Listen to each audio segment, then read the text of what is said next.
Well, hello and good afternoon, good morning, good evening, wherever you're joining me from. And I'm so excited to be here today to talk about holiday music. That's our theme of the month in the Elementary Music Teacher Academy. And so I've already done a couple Facebook Lives about that, and I put the Facebook Lives into the Academy. But if you're part of that Facebook group, it's just the Domestic Musicians Insiders Club, then I go live the weeks. I do not do a live, the monthly training. And so some of the things that I would talk about, I'm not going to talk about today because I've already done some trainings about those. So today I'm going to let you know what this is about, and then also about something else that's going to be added to the Academy today as well.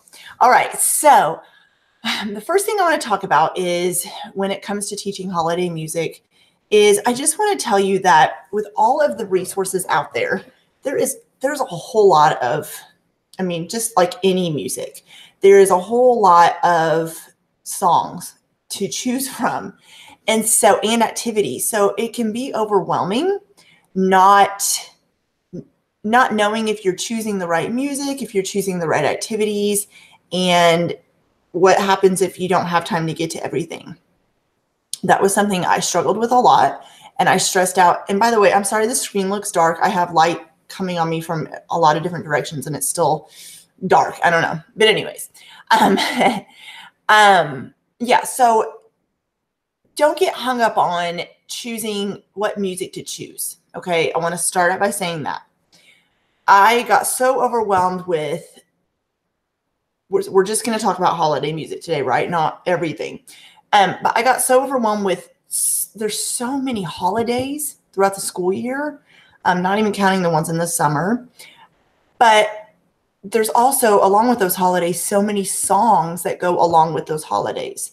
So, and then there's new things coming out every year, new music, new activities, new songs being written.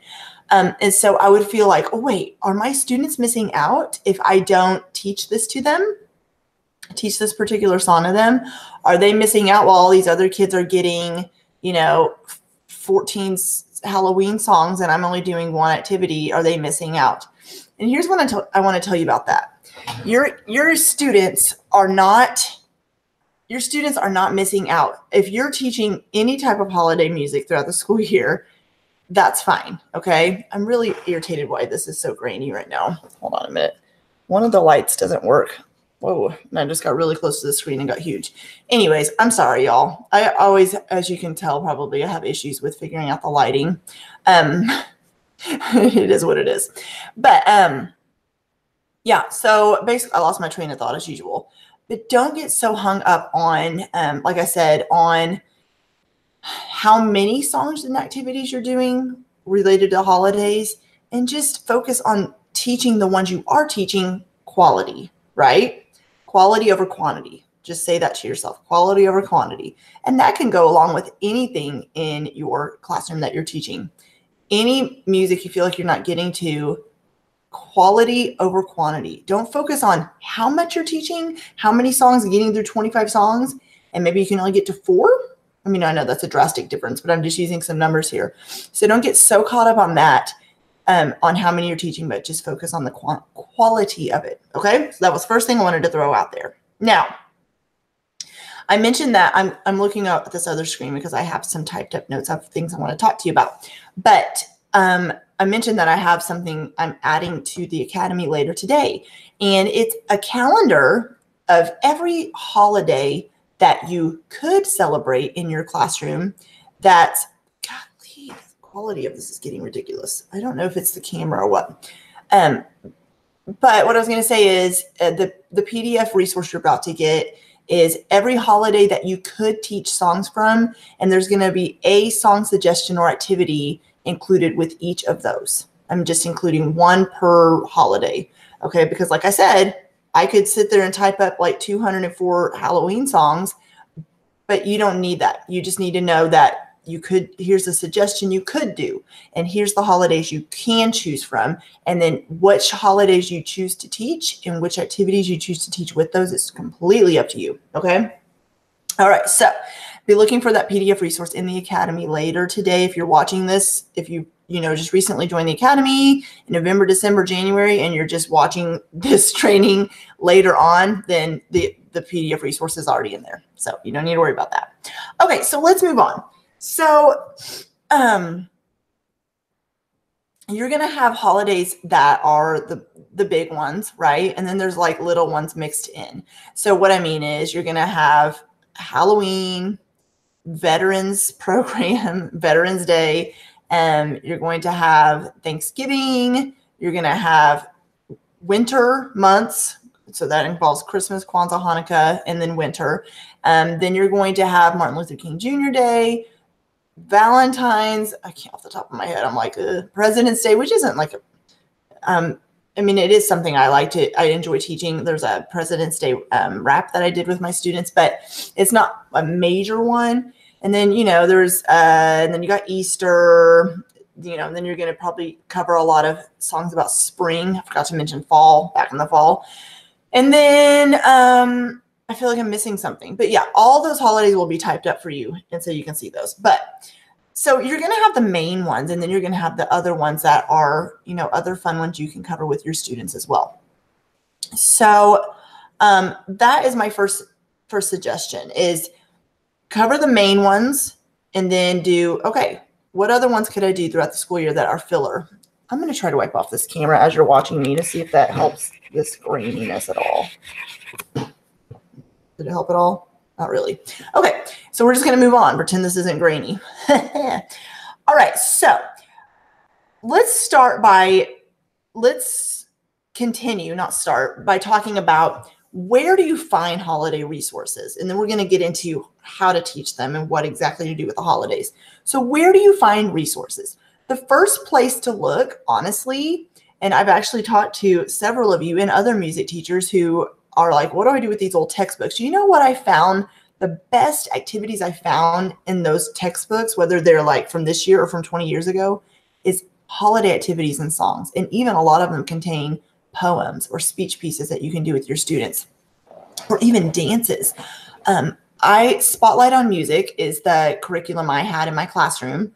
Very old textbook, so I didn't use them very much, but I did go through each grade level. And honestly, if it said second grade, I didn't just do it second grade. If there was an activity I thought that would be good for second and third or even fourth grade, you know what I mean? I like figured it out and did it with those students. But so I'm just going to use Spotlight on Music as an example because that's the one I am talking about. In those books, there were so many like Native American dances and even the Chinese New Year. There was a dragon dance. And so we didn't have time to make a dragon costume, but we would pretend. There were several examples for songs, obviously, to sing. And then it gave instrument suggestions and dances for those.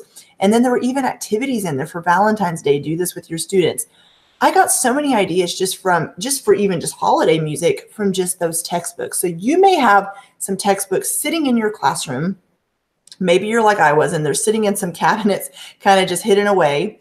And you're wondering why, what in the world are you supposed to do with those? I'm going to try something real quick. I'm going to see if I can turn the light on my phone and see if that helps this issue at all. Oh, a little bit. Ooh, that helps a little bit. Not very much, but a little bit. Okay. And so I would suggest, first of all, if you have any textbooks in your classroom, go through those. I mean, maybe you don't have time right now, but any kind of break, even if it's not until this spring break or summer, go through those and really look at, instead of going, oh, there's nothing I can use in there, but go through them and say, you know what? I really want a song for, I don't know, gosh, let me think of some random holiday off the top of my head. Groundhog Day. Did I already say that one? No.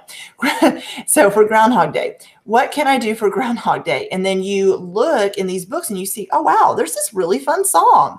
I would have never found this unless I went through it. So don't be afraid to look at resources. There's my dog.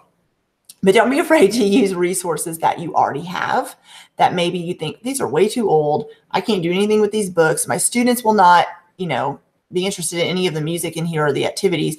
You're wrong. No, let me say this. The CDs, a lot of times that come along with those books, if you still have those somewhere, a lot of times the music does sound a little I don't know the word I'm looking for. Cheesy. I don't want to use that word, but it sounds like it's a different decade. So, but you can teach it without the, the actual music that goes on the track, right? Okay. And if you play piano, play piano. Don't be afraid to play piano for your kids. They would love to, or play it on the ukulele even. That's really popular nowadays. Okay, so that was the first place to find holiday songs is in textbooks. The next place to find holiday songs is, I know I've mentioned this before, and in the resource I gave you this month for holiday songs, I talked about programs, different programs you can find from, you probably already know what I'm going to say, Music K8. Music K8 was a huge lifesaver when I first started teaching, especially for holiday music, because what programs are you asked to put on most of the time? Different holiday songs, right? And so Music K8, you guys, they have literally programs for everything, for every holiday you could ever imagine. And what I like about it is their stuff is pretty quality.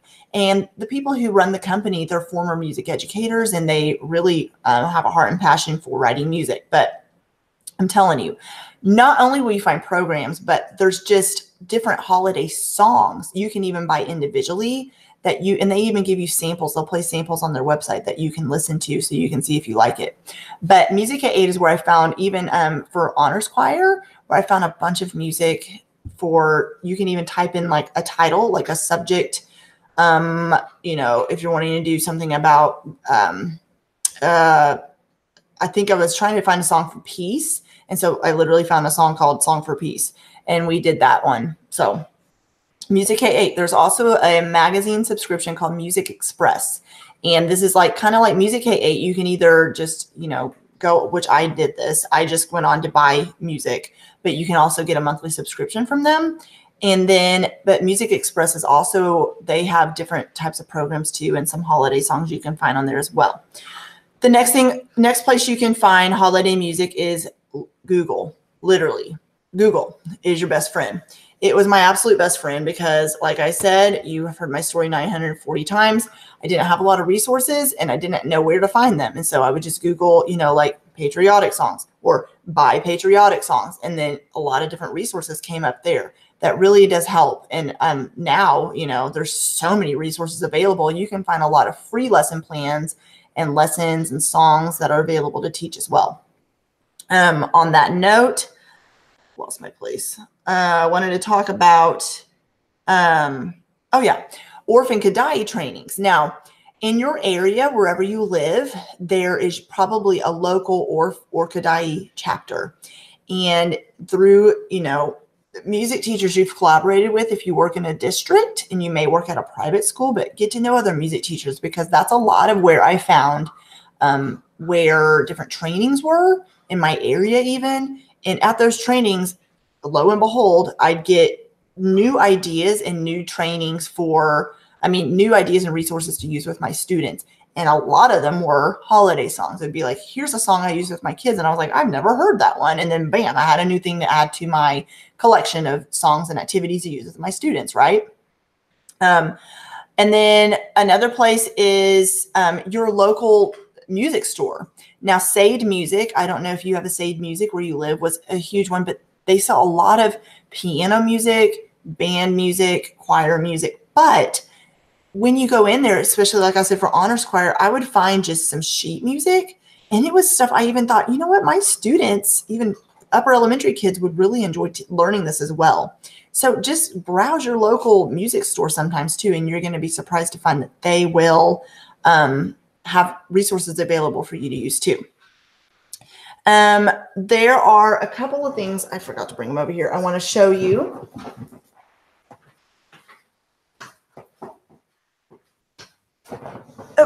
Okay, so the first one is, so speaking of resources I found as I was just kind of like searching, and I apologize, my dog decided to eat right now for some reason, and she always has to eat right by me. I don't know if you have a dog, but she always has to grab her food and then bring it right on the carpet where I'm sitting every single day. It doesn't matter.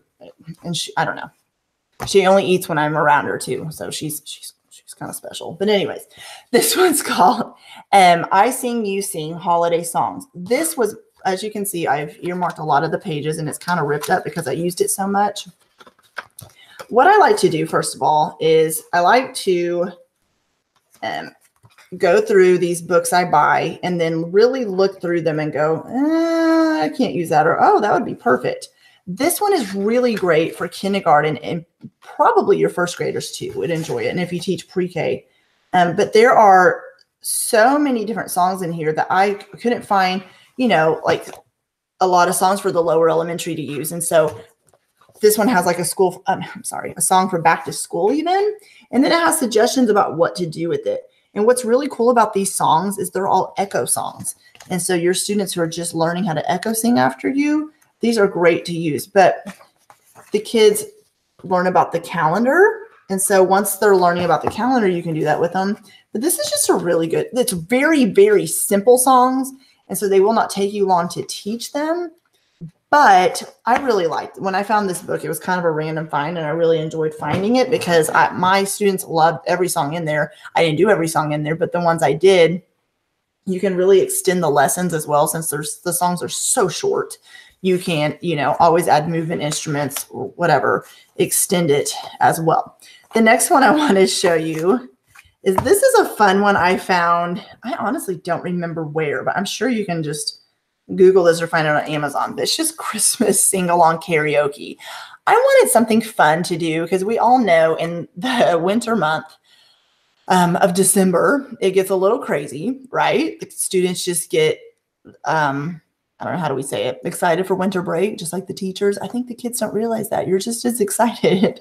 You just know how to contain it a little bit better. But this book, everybody likes karaoke, right? And so there are so many songs in here that are just really fun. And if you don't want to just do Christmas, there's one called Must Be Santa. Let me show you that one. That was one of my students' very favorites. Oh, wait, it said page 14, but that's not right. Oh, here it is, page 10.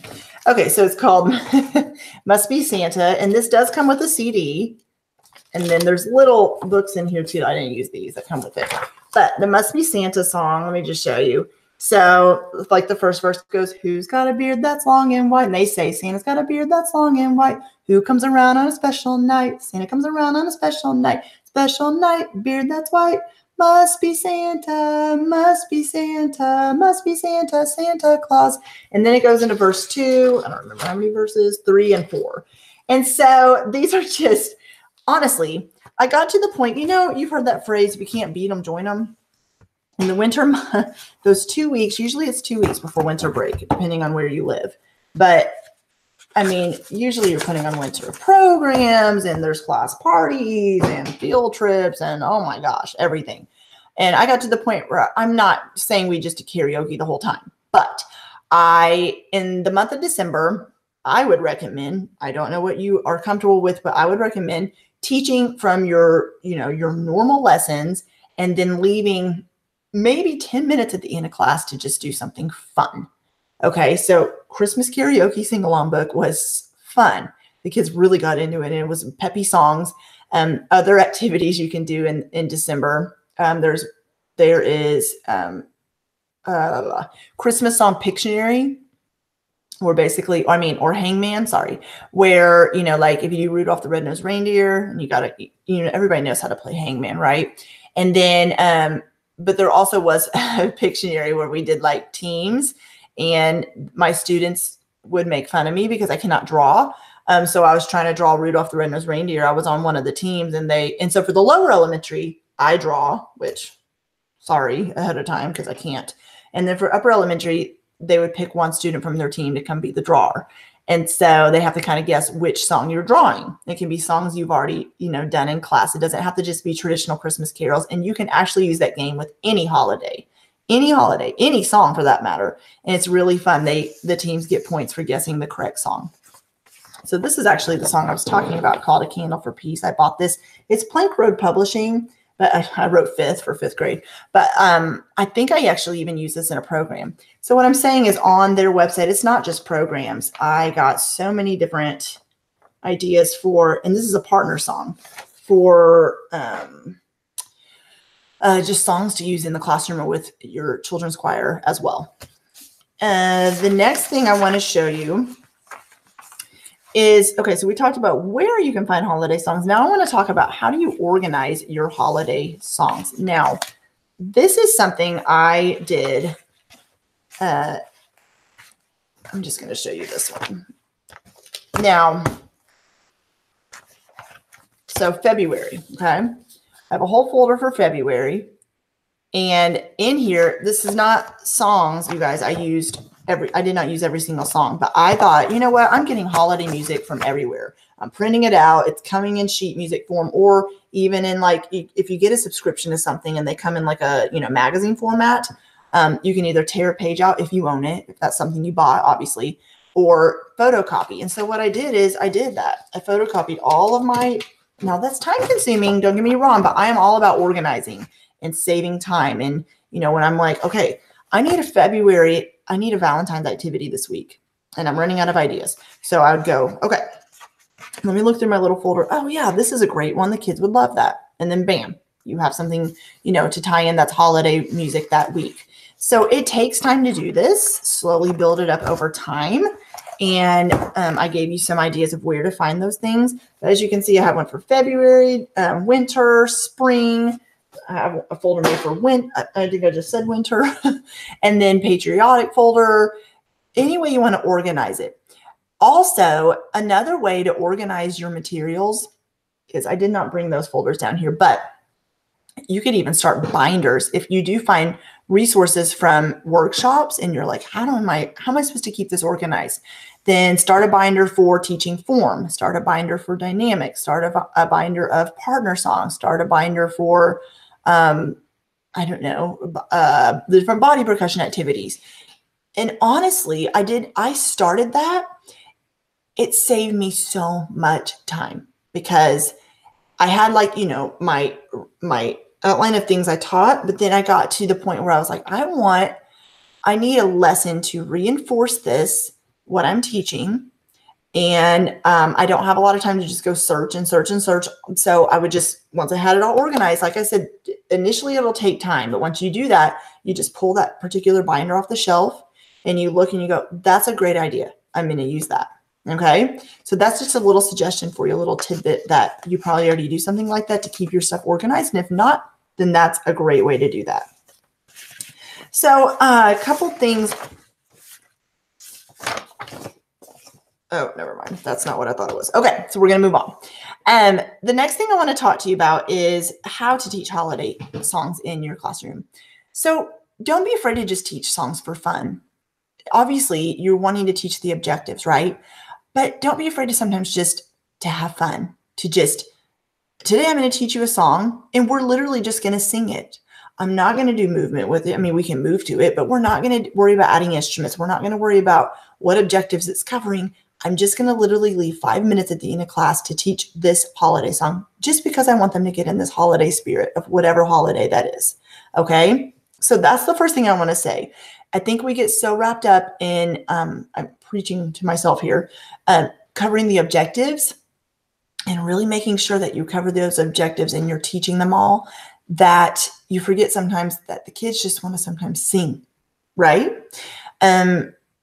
So, I mean, think about the regular classrooms. They're learning all day long, but they get brain breaks throughout the day probably where they get to stand up and get their wiggles out and stretch their legs, right? And so the same thing in the music class. It's a totally different environment and totally different because you don't have the same class all day long. But the kids need to sometimes just stop it all and have fun. And I really do think that helps with classroom management a little bit because the kids realize sometimes that, and that's a good incentive for behavior. If they're like, okay, we've acted right today. We've done a great job. We got through everything Miss Presta wanted to teach. Now we're going to get to do 5 minutes of this fun song or fun activity or whatever it is. Okay. So that's the first thing, is teach songs for fun. But on top of that is you can tie it into what the classroom teachers are teaching in their classroom. We already talked about that a little bit.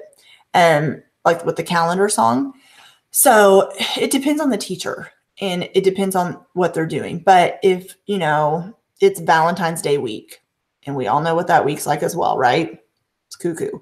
And so there's some fun activities you can do during Valentine's week where, okay, they're obviously talking a lot about hearts. So in my classroom, instead of just doing a regular cakewalk, we're going to put hearts on the floor with construction paper, and we're going to walk to the steady beat around the circle. And then you can even take one away. So when someone stops, if they're not on the heart, or if they've talked about Valentine's Day in your classroom, you can talk about who St. Valentine was and the reason behind Valentine's Day, and then talk about what love really means. Then you can even sing songs about love. Okay. And it's not, you can explain to the kids, it's not the mushy gushy type of love, but we're going to sing about love and what it means. And you can then therefore find an activity or song about love. You see what I'm saying? You can always kind of reinforce what the teachers are doing. There's several books you can read. Don't be afraid to read books in your classroom, and you can make a musical. We've talked about ways to do that, where, you can transfer words to instruments, body percussion, movement, but you can also just simply read a song. You could talk about, hey, we can even make it modern. It's not going to be modern for them, but talk about the Beatles. All you need is love. They wrote a song about that. Who are the Beatles? They're musicians. This is why they wrote about love. This is what this song means. And this is, you see what I'm saying? It kind of ties it in with the holiday. So there's several ways to go about that.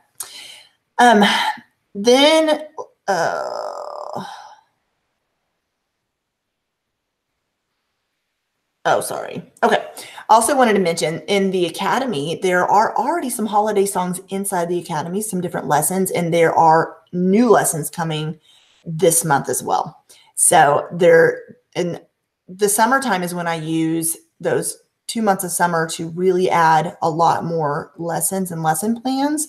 And we don't have themes of the month in June and July. And so that's when I add a lot more lessons. So if there's any particular lessons you're looking for, lesson plans you want, please let me know. But also on the recommended resource list, I put some places to find recommended resources for those holidays. And also there's a new PDF resource being added today. All right. So here's different activities. We talked about, during different holidays when the kids are really excited, these are different games or activities that you can do with the kids. We talked about with hearts, you can have the heart walk where they're walking around in hearts. You can always use snowballs when you're doing activities about winter. Snowballs, just crumple up pieces of paper, and you can do different things. We've talked about movement with scarves. Well, they can do movement with snowballs. You got to toss your snowball in the air. You got to drag it on the ground like this. Make sure it doesn't melt. Say different words they got to do with their snowballs. There's also different games you can play. We talked about, the Pictionary. You can do charades with different holiday songs. You can do a game where you play a snippet from one of the songs you've already learned and pause it, and the kids have to guess what it is. You can do freeze dance, which is a movement activity, but make it holiday. For instance, whenever you freeze the music, they have to freeze like a snowman, or then you say freeze like Santa. So not only do they have to freeze, they have to freeze like the thing you're saying, and the kids think it's hysterical and they crack up and love it. The next thing you can do is also compare the holidays.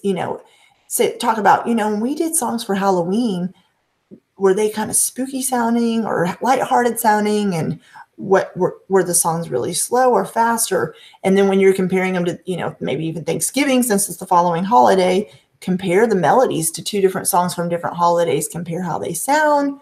Why do you think they were written that way? What do you think the composer was thinking? So these are good listening activities. You can even, just for creative art activity, hand the kids a piece of paper and have them draw what the music is making them feel. So, and then that way you can say, okay, look at the picture you drew. What holiday do you think this song is from just by the picture you drew? And a lot of times they can figure out what holiday the song is from just by coloring a picture because of what it sounds like. And I hope that's not confusing. And then don't be afraid to add, if they've learned a song, don't be afraid to add to it instruments or movement or a story behind it, or to just even talk about the song. Don't be afraid to add things to songs. And then talk about the history. We've talked about that, but talk about the history behind the songs. Why won't this go down? Don't be afraid to talk about the history behind songs that were written, like we talked about that as well, and composers. So those are different ways you can add holiday things into your lessons. And I'd be here all day if I gave you every single activity or song that I've ever done, because like I said, there's no right or wrong holiday song to choose. It's totally up to you. And it's totally up to you what activities you choose to do with. Okay, so real quick to wrap it up, I'm not going to spend a lot of time on this, but I have talked about this before, but holiday programs. So first of all, start working on holiday programs about 2 months before. And I know that sounds like a long time, but a lot of you only see your students once a week. And so therefore, you would have probably, 8 times of seeing them before their program. Now, let's say your program has 6 songs. That is 1, maybe 2 songs learned per class.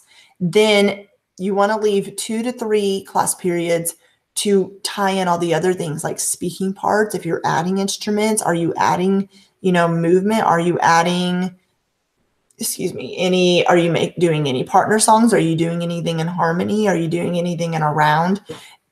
Is one class doing one part while another class does another? So you have to add all those things. So you have to leave 2 to 3 class periods for that. Not to mention, if you're having a dress rehearsal, you have to allow time for that as well.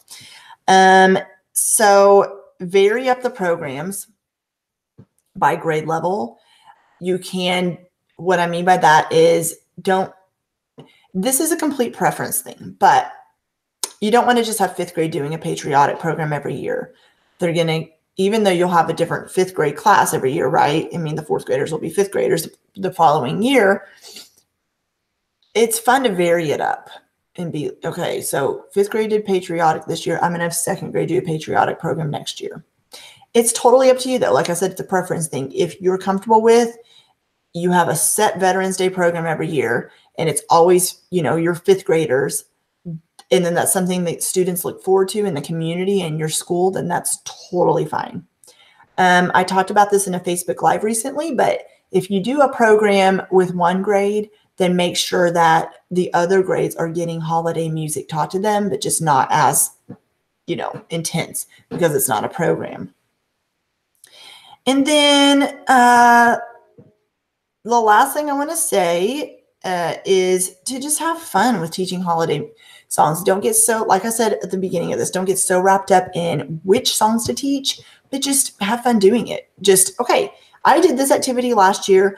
I want to teach a different activity this year, because there's so many activities in songs for every objective you're teaching, that it's easy to get so wrapped up in it that you can get so stuck in that. Instead of just teaching it, you can get stuck in what you're teaching, not how you're teaching it, right? Quality over quantity. All right, you guys, that's all I have for you. If you have any questions, please feel free to ask me or comment on this video inside of the Academy. Talk about how you teach holiday music inside the Facebook group, and I will talk to you soon. All right, you guys have a great day. Bye.